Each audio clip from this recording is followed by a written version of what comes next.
Assalamualaikum warahmatullahi wabarakatuh.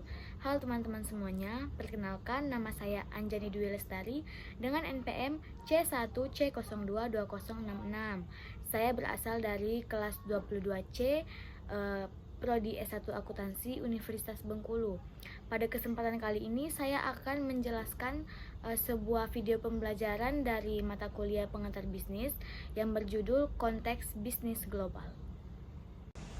Pengertian konteks bisnis global. Nah, apa sih yang dimaksud dengan bisnis global?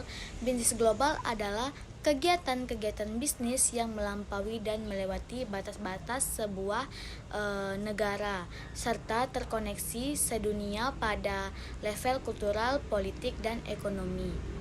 Nah, dengan menghilangkan hambatan-hambatan tersebut, contohnya hambatan komunikasi dan perdagangan.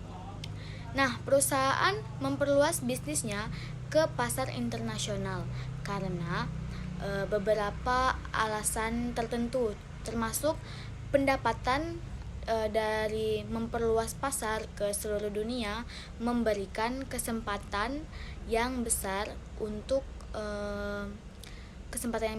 memperoleh pendapatan yang semakin besar. Nah, kemudian pasar global ini memiliki karakteristiknya diantara lain yaitu bisnis dilakukan oleh penduduk, lalu pembeli dan penjual terpisah atas batas-batas negara. Kemudian barang-barang harus dikirim atau diangkut dari suatu negara ke negara lain. Kemudian bisnis terjadi karena adanya perbedaan keunggulan suatu perusahaan dan kemudian perusahaan lain.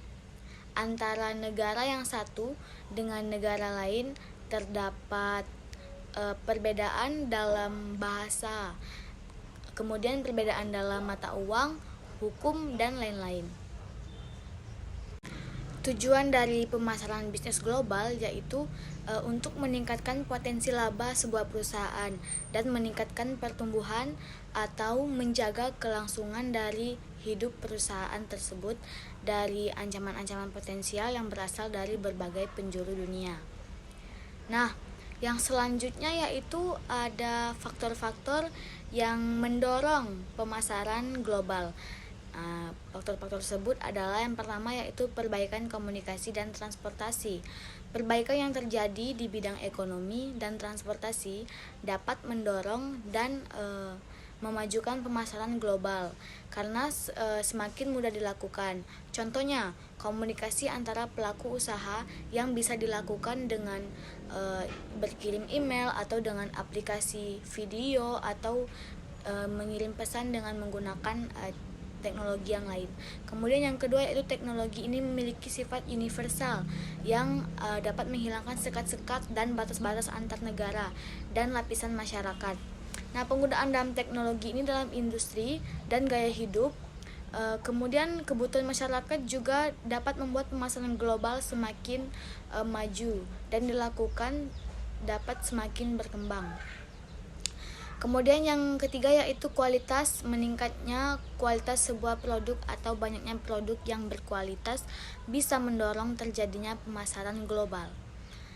Nah, perusahaan tersebut akan mencari pasar yang tepat untuk menjual produk-produk yang akan mereka jual, dan jumlah penduduk dunia yang banyak membuat pemasaran tersebut menjadi sebuah pemasaran global merupakan cara terbaik untuk menjual produk dalam jumlah yang banyak.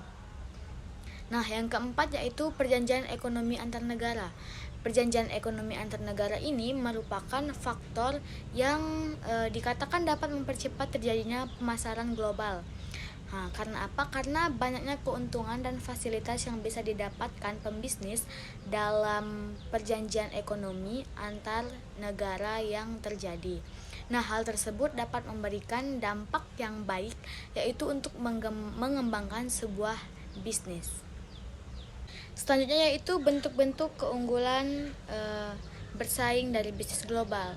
Yang pertama yaitu keunggulan absolut, yang kedua keunggulan komparatif, dan yang ketiga yaitu keunggulan bersaing nasional.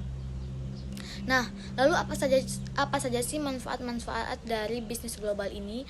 Yaitu memperoleh barang dan jasa yang tidak dapat diproduksi di dalam negeri, lalu memperoleh keuntungan dari spesialisasi barang tersebut, kemudian memperluas pasar industri dalam negeri, dan transfer teknologi modern akan meningkatkan produktivitas usaha tersebut.